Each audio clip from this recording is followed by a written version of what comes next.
In an era long past, there existed a rigid belief that a woman's worth hinged solely on her ability to bear children within the initial years of marriage. This archaic notion, however, stands in stark contrast to the progressive values of modern society. Regrettably, remnants of this outdated mindset still linger, perpetuating the harmful stereotype that a woman's purpose rests solely in her ability to conceive and give birth. Allow me to introduce myself. I am Ashley, a 25-year-old homemaker. Despite my tender age, I find myself unable to conceive.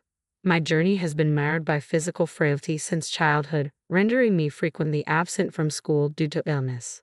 The consequence of my fragile constitution left me withdrawn, with pallid skin and a slight frame, a stark contrast to the vibrant health of my elder sister, Emily, who garnered all the affection and attention from our parents. Emily, a year my senior, embodied the epitome of vitality with her cherubic cheeks and enchanting gaze.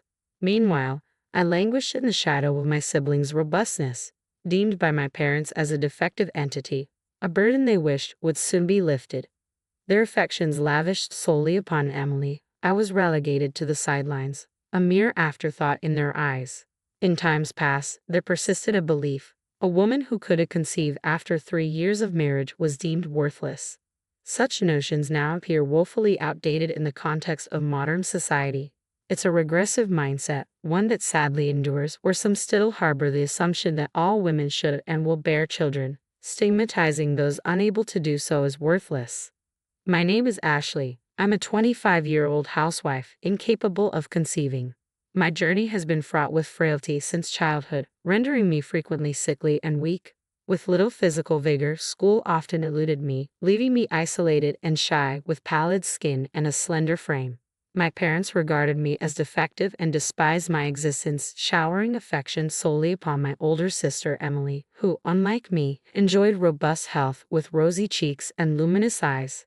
I too possessed large eyes, though my frailty cast them in a sickly light. Amidst our affluent upbringing, my parents doted solely on Emily, indulging her every whim while I languished in neglect. Left behind on family excursions due to my frail health, I remained an outsider, deprived of familial mementos. It was a torment, being deemed defective by those who should have offered solace. With no friends to confide in, loneliness became my constant companion. Upon reaching adulthood, my parents swiftly arranged my marriage to Kevin, who received a sizable sum in exchange for caring for a weak, infertile spouse like me. Kevin, ensnared in financial woes, wed me for financial gain. As a full-time housewife, I'd often pondered his true intentions, for he returned home late and inebriated, showing no semblance of affection. You should count yourself fortunate, they'd remind me, echoing my parents' sentiments of worthlessness due to infertility. Yet, despite years of marriage, the prospect of pregnancy remained elusive, a poignant reminder of my perceived inadequacy. Despite the cold treatment from my husband Kevin, there was a beacon of warmth in my married life. It came in the form of my father-in-law, brother-in-law, and his wife, who showed me kindness. My father-in-law, having known me since my marriage at the tender age of 20, embraced me as his own daughter. Meanwhile, my brother-in-law Mike and his wife Maria extended genuine concern towards me, with Maria's care shining particularly bright. Ashley, you need not conform to others' expectations like a lifeless doll, Mike, employed in a reputable firm, would often remind me. Maria, juggling her own career and managing her interior design office, exuded boundless warmth and cheer. Her caring nature prompted her frequent visits to check up on me, recognizing my solitude and loneliness. What began as simple tea sessions and chats evolved into meaningful lessons and guidance. Consider pursuing the qualification, even if it's a hobby, Maria encouraged me. Initially disheartened by my lack of formal education, I expressed my doubts. Sensing my despondency, Maria offered sage advice. Mastering basic household tasks is a foundation for tackling anything. Learning breeds confidence. Inspired by Maria's words, I embarked on studying for a color certification, a step towards newfound skills and self-assurance. Little did I know, my father-in-law had sought counsel from Mike and Maria regarding my well-being, a testament to their unwavering support.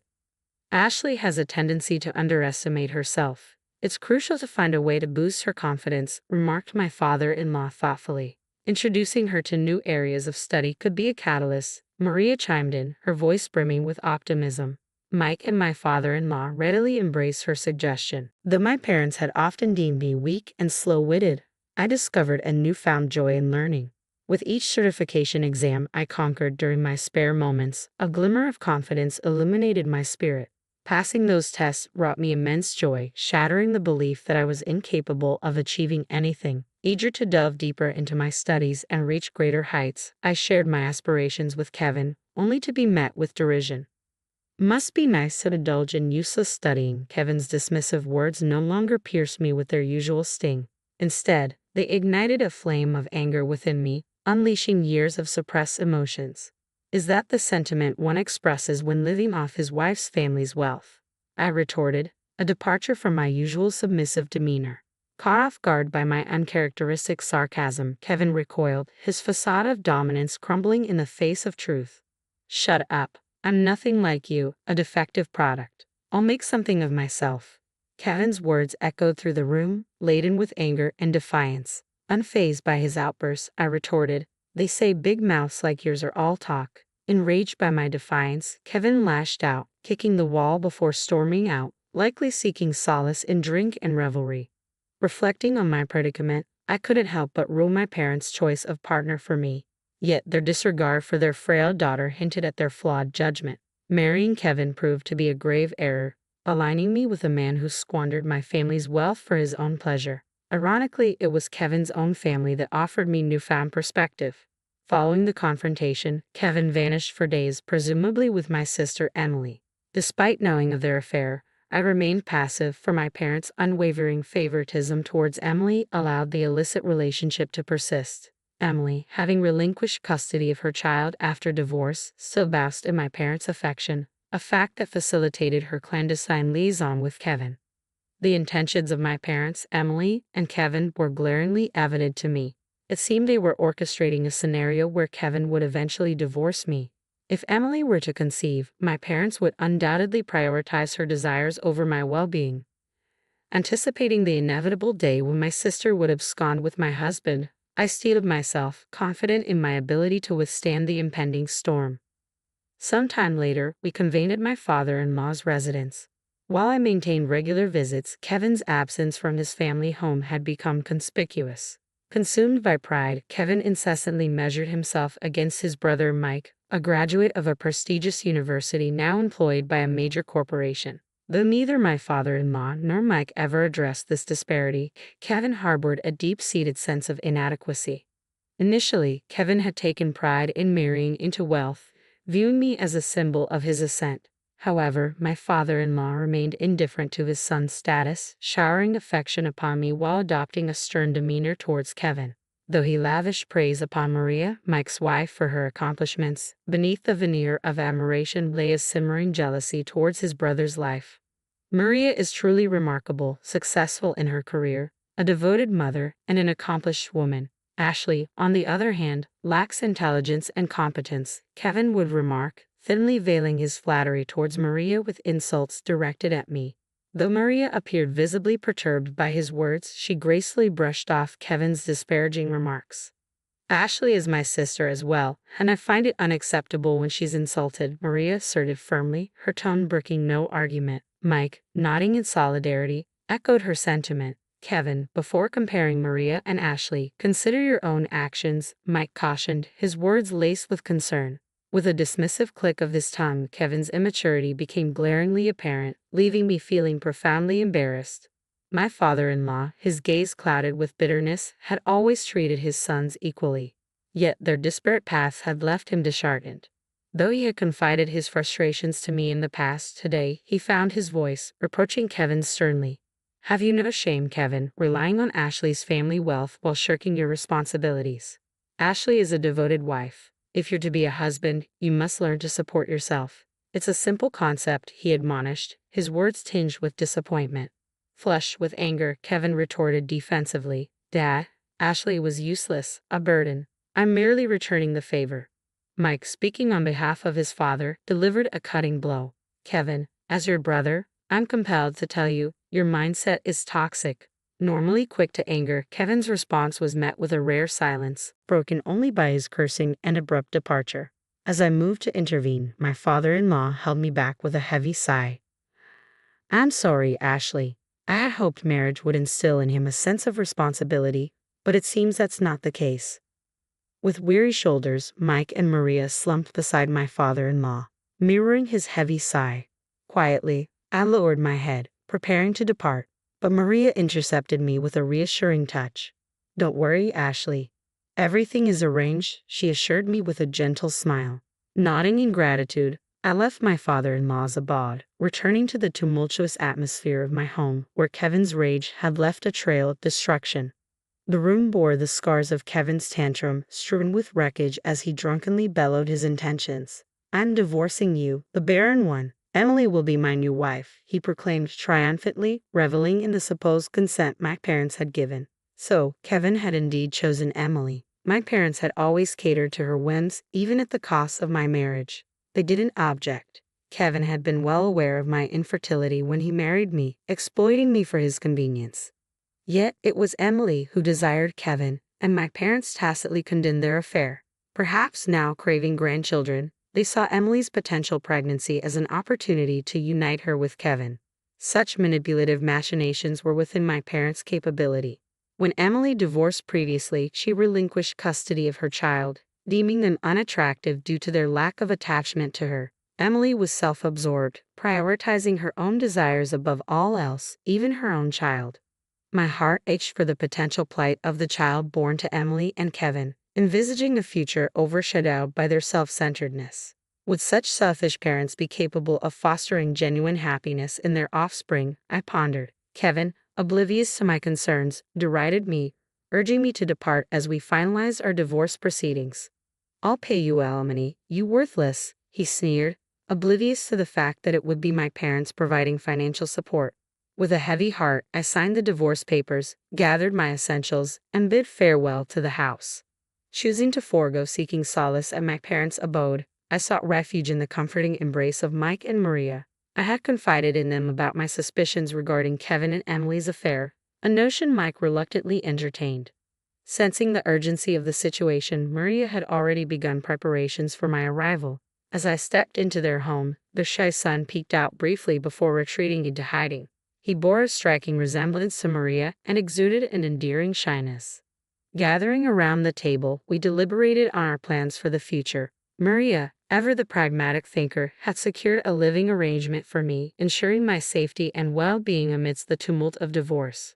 With gratitude swelling in my heart, I found solace in the unwavering support of Mike and Maria, determined to navigate the uncertain road ahead with their guidance. I settled into the company housing provided by Maria's interior design firm, preparing to embark on a new chapter as an employee there.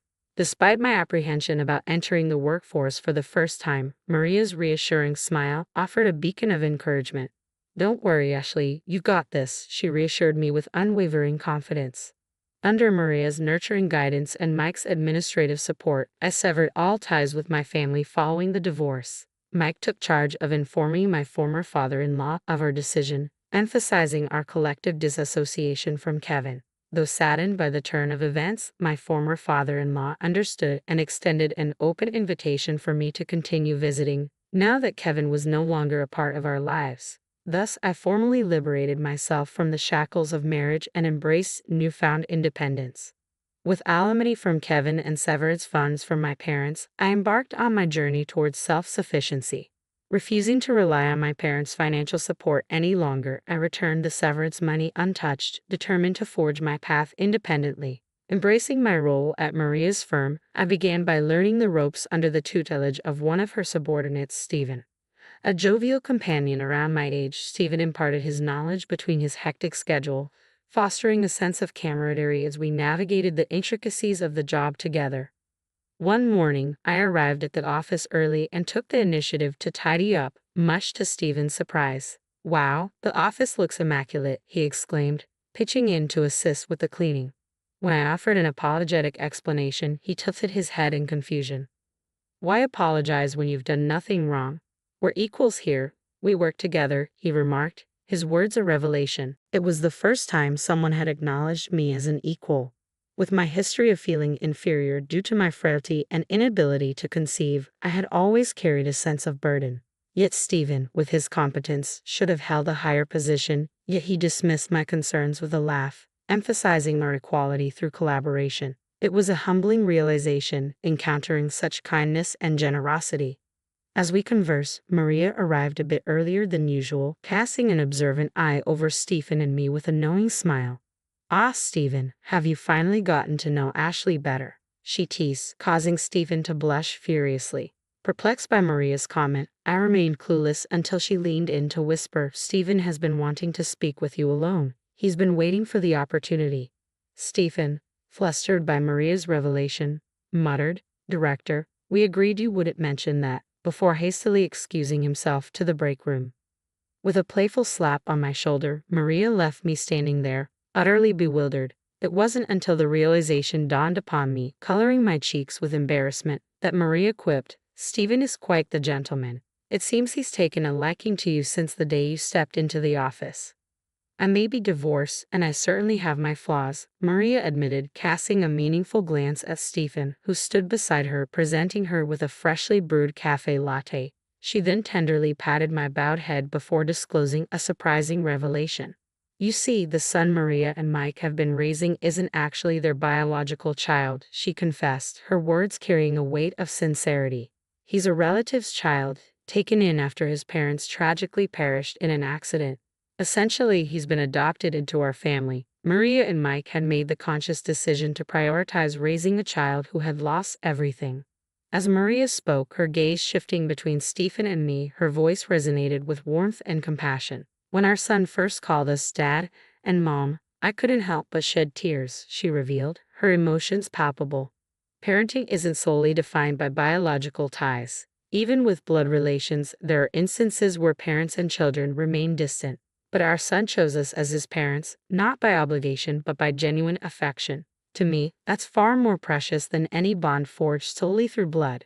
With a gentle sip of the cafe latte prepared by Stephen, I found solace in its warm and soothing aroma, the tension in my heart easing with each comforting sip. Fast forward about 3 years from that moment, and my life had taken a significant turn. I found love again and tied the knot with Stephen just a year after we embarked on our journey together. Yet, when I once again found myself apologizing for my inability to conceive, Stephen's reaction caught me off guard.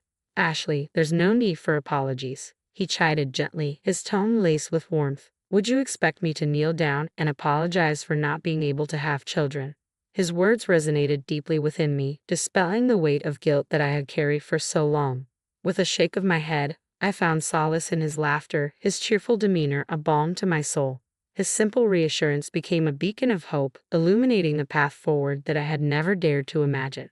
Despite remarrying, I remained connected with Maria, Mike, and my former father-in-law. Their unwavering support and genuine happiness for my newfound happiness warmed my heart. Today, we found ourselves on a short trip, exploring a tourist spot that Maria had once described as delightful during her own family visits. As I sat in a chair, patiently awaiting Stephen's return from the restroom, I savored a moment of tranquility at a nearby tea shop, grateful for the love and companionship that now graced my life. Suddenly, a familiar voice pierced through the tranquil ambience. "Ashley," it called out, shattering the peaceful moment. Turning around, I found myself face to face with Kevin, my ex-husband, accompanied by my sister Emily. Emily, adorned in heavy makeup, still possessed her trademark beauty, though it seemed somewhat exaggerated. "You're still moping around, traveling alone after the divorce," she remarked, unaware of my recent remarriage. Ignoring their presence, I eagerly awaited my husband's return from the restroom. Upon his arrival, my husband, perplexed by the unexpected company, apologized for the crowded restroom. His puzzled expression spoke volumes, silently questioning the identity of our uninvited guests. Desperate to depart from the uncomfortable encounter, I urged my husband to leave, hoping to avoid further confrontation. Yet Emily's derisive tone cut through the air as she mocked me for finding another partner despite my perceived shortcomings. Attempting to maintain composure, my husband intervened, asserting his role as my spouse. "I am Ashley's husband," he declared firmly, his gaze unwavering. "And her name is now Ashley Stevens. Furthermore, we are expecting a child." With a gentle pat on my belly, he unveiled our joyous news, leaving Kevin visibly pale. Emily, however, responded with a sneer, casting doubt on the well-being of our unborn child. In a steely tone, my husband responded, "Ashley is currently expecting her second child. Our eldest daughter is a healthy 2-year-old currently in the care of my parents." Kevin's complexion drained at the revelation, mirroring my own astonishment. The news of my second pregnancy had initially caught me off guard. I vividly recall my disbelief when the doctor at the maternity clinic confirmed my ability to conceive, contrary to the beliefs instilled in me by my parents. My parents had always led me to believe that I was unable to bear children, a notion I had unquestioningly accepted. Yet it turned out that my body was perfectly capable of conception. When I shared the news with my husband, he was elated. However, it left me wondering why I had never conceived during my marriage to Kevin. Seeking answers, I confided in Maria, who, after a moment of contemplation, voiced a troubling hypothesis. According to Maria, there was a possibility that my parents had deceived me all along. It was likely that they had discouraged me from having children, fearing the potential complications that could arise from my fragile health. In fact, they might have gone as far as instructing Kevin to use contraception to prevent pregnancy. It was a shocking revelation, one that shed light on the manipulative tactics employed by my own family. Having remarried, Stephen and I welcomed a healthy baby girl into our family, followed by a son during my second pregnancy, both of whom thrived. Yet, despite the joy of motherhood, I couldn't shake off the lingering burden of guilt stemming from my parents' deceitful machinations. As Stephen and I prepared to depart, Emily's cruel words pierced through the air, her smirk laden with malice. Had terminated Kevin's pregnancy. It was a botched attempt, she jeered callously, admitting to aborting the fetus due to potential disabilities. Kevin, desperate and pleading, implored me to relinquish one of my children, fearing he would be disowned otherwise. Emily's laughter echoed with malicious glee. Fueled by rage, I was on the verge of erupting, but Stephen's firm grip on my arm halted me. With a contemptuous glare at Kevin and Emily, Stephen's voice dripped with disdain. "Save your vile remarks for your own demise," he spat out, his disgust palpable. Without another word, he guided me away, refusing to dignify their cruelty with a response. I followed suit, casting a final disdainful glance over my shoulder, feeling as though I had glimpsed the depths of depravity reserved for their unborn child. In due time, I welcomed a baby boy into the world, adding to the challenges of caring for my 2-year-old daughter and newborn son. Despite the demands of motherhood, my husband stood by my side, offering his unwavering support. Meanwhile, my ex-husband Kevin found himself deserted by Emily, left to fend for himself as his financial woes mounted. Rejected by my former father-in-law and brother-in-law when he sought assistance, Kevin's predicament left them dumbfounded. As for my selfish parents and sister Emily, their actions eventually led to their downfall. Emily's reckless pursuits, including affairs with married men, resulted in numerous lawsuits and hefty alimony payments. Gradually, her fortune dwindled, and her reputation crumbled. Unable to intervene, my parents watched helplessly as Emily's actions drained their assets. To compound matters, Emily's ill-advised dealings with a dubious company left her ensnared in a web of debt, pursued by relentless creditors. My parents and Emily have fallen on hard times, but their plight no longer weighs on me. They are mere blood ties, estranged from my true family, my loving husband and our 2 precious children. Their well-being is my sole concern now. As I tended to our son's needs, my husband delighted in play with our daughter, their laughter filling our home. Observing their joyous interaction, a wave of gratitude washed over me. Caught up in the moment, I found myself smiling uncontrollably. My husband, noticing my expression, inquired, "What's on your mind, Ashley?" "I'm just overwhelmed with happiness to be with you, Stephen," I confessed. With a playful grin, he teased, "Well, you're Mrs. Stephen too." His light-hearted remark elicited laughter from all of us, filling our hearts with warmth and contentment.